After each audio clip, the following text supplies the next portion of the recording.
So Alex is an AI cloud specialist at Microsoft who has over 15 years of experience in Japan, Germany, and China.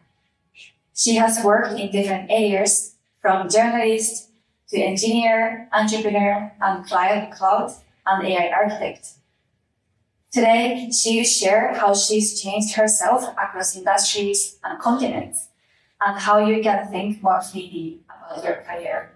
Please join me welcoming Alex to the stage. Thank you. Hi, I'm Alex or Xiaoli, and it's great being here to share and exchange ideas with you. And I am also going to start my story way back. When I was 4, my dad had a vision. Nearly everyone in that side of my family, father's side of my family, is a classical musician. Pianist, violinist, musicologist, and my dad was a cellist. So naturally, I am to become the next cellist in my family. So through my teenage years, I have been practicing every day and played in local and school orchestra, played concerts on radio, TV, and going to competitions here and there. And the Young Cellist has been my first label. I still like it very much. But when I turned 18, I decided I need to have my own way going out and exploring the world.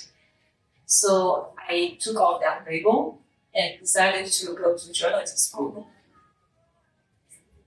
And fast forward to 2022, I published my first machine learning article on AWS official tech blog.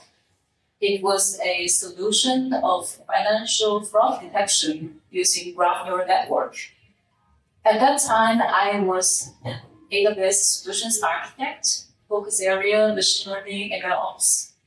I didn't know graph neural networks, so I collaborated with an applied scientist in the US who has a PhD and really knows graph neural networks. And the reaction to that article on my social media was like an exhibition of my old labels. My old journalism schoolmate asked me, well, the last article you published, I read that was an interview in Beijing Music Festival. You were interviewing placebo. And my other old acquaintances was like, leaving me comments like, weren't you doing interactive design in Germany? When did you come to Japan? And also they were like, hey, that's Japan. Weren't you a backend engineer at fast retailing or things like that? And there was also a comment, machine learning, didn't you hate math? Well, I didn't hate math. I did pretty good in linear algebra actually in college. So I have no idea where that label came from. But anyways, and now I am the cloud and AI specialist at Microsoft. I help people build and deploy productionalized AI systems on the cloud. So you see, a lot has happened.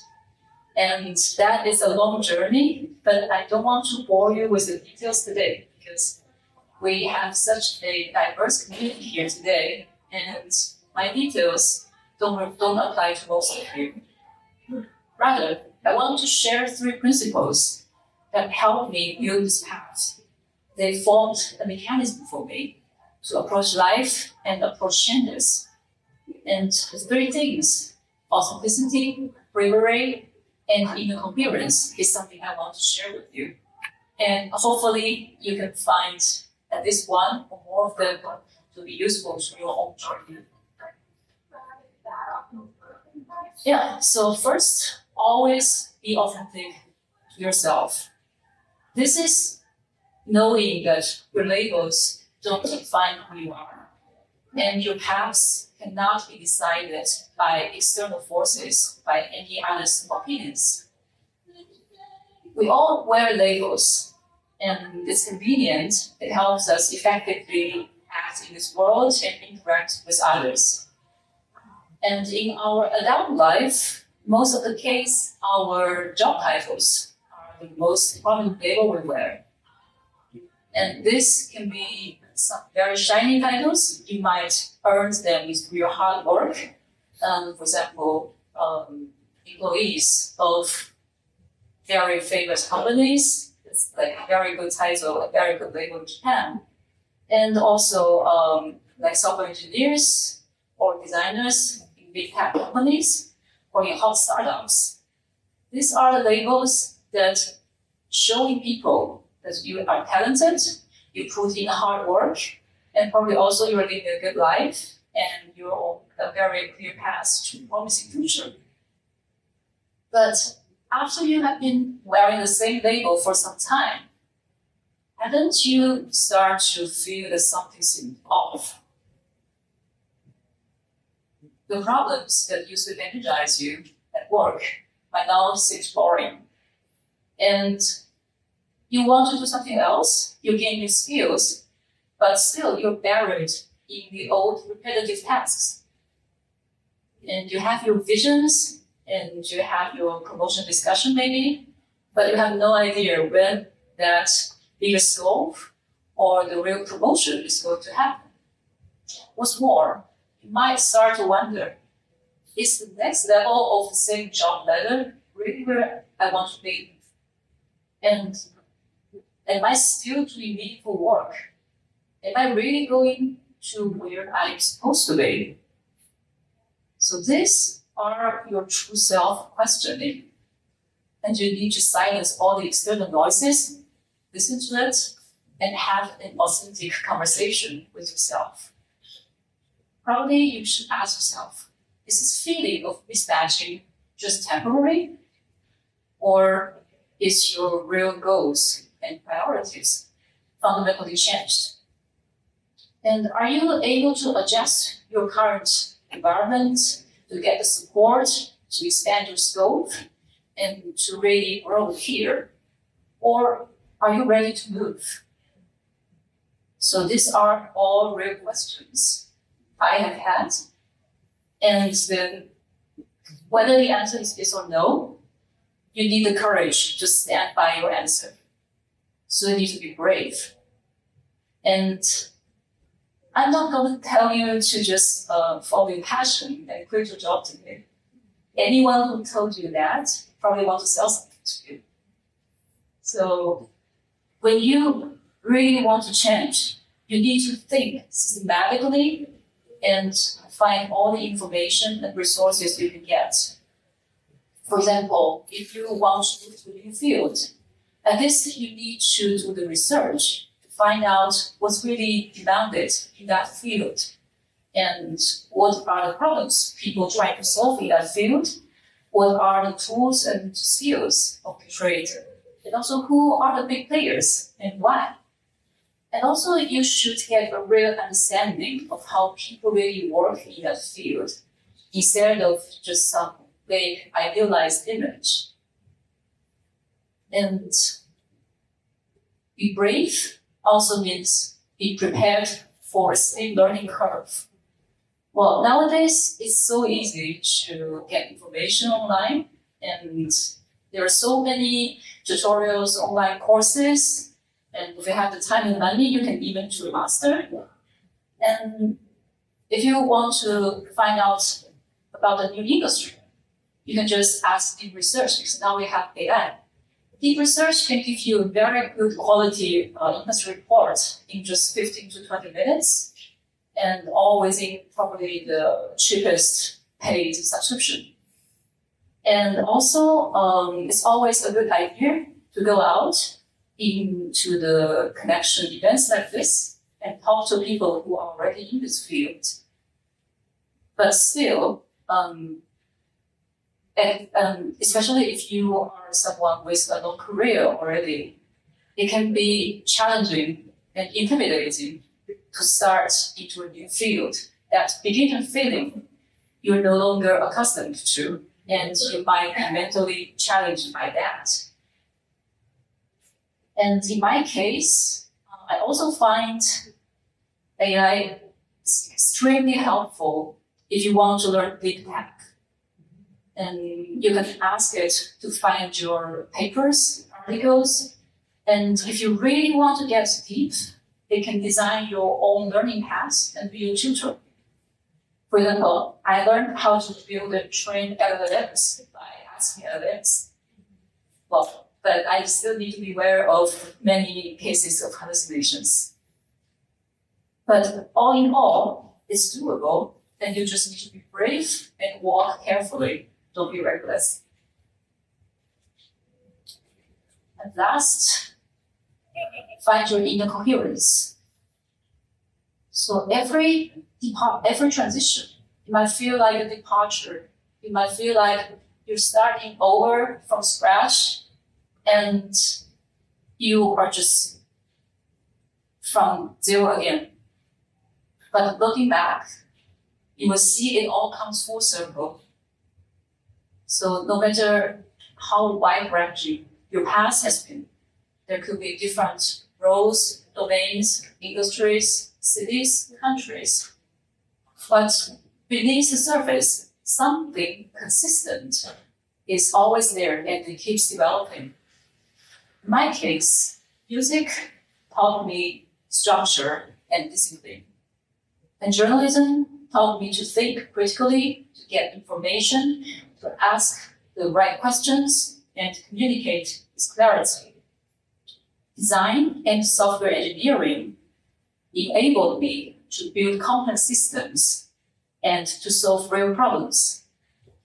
And being a cloud architect forced me to think and scale, to consider cost, trade-offs, and design for resilience. And as an AI person, now I am enabled to create and work with systems that can learn and can evolve by themselves. Isn't that amazing? So you see, no time is really wasted. You just actually carry forward the same set of fundamental capabilities. How you approach problems, how you learn, how you translate complexity, and how you navigate ambiguity. And most importantly, how you create value. So we are now living in a world where technologies change faster than job titles. And I hope we can all keep growing beyond our own labels and while staying true to our core. Thank you very much.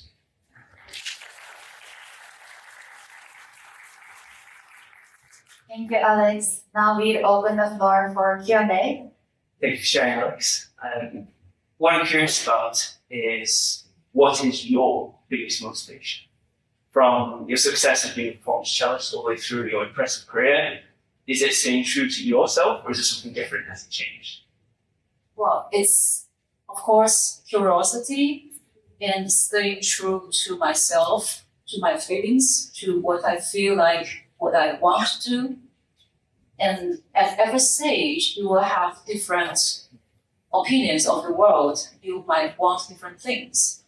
And I don't have any problem moving places or recreating my identity or reinventing myself because I know that deep down it's always me. And yeah, well, there's a saying that life is like a big stage and we are all actors and actresses. So it's nice to have different roles, right? Thank you. Thank you. I have two questions. So first is, how did you come up with this framework of authenticity, bravery, and inner coherence? And the second question is, I think for me personally, sometimes I let external forces dictate the things that I need to do, especially if, say, the promotion is already in front of you. Just take it. So in times like that, what works for you to stay true to the things that really matter most to you? Well, thank you. To the first one, it's actually came to me pretty spontaneous. And I know authenticity is always very important to me. And I can say that I'm not an ambitious or audacious person, but I always can find the courage to change. And also, when I look back, I find there is a deeper coherence there. So this is not a framework that I first have a framework and decide how to act, but rather it's more like retrospectively, and I can see that these three are really something that helped me, and that's what I want to share today. Hindsight is always 2020. Yes. And to your second question, you always know what you really want. And if you have a promotion, if you already have it, take it. Why not? So be practical, and you don't know what really, there are a lot of occasions in life that you don't know really where it really leads you, but also in hindsight, it might be some really important transition, or it might seem very important at that time, but then later you see that it was just a noise. So my advice is to stay true at every point to yourself. Trust your gut feelings. Thank you, much appreciated. Thank you so much, everyone, for the great questions, and thank you so much, Alex, for the wonderful inspiring speech. You. Thank you.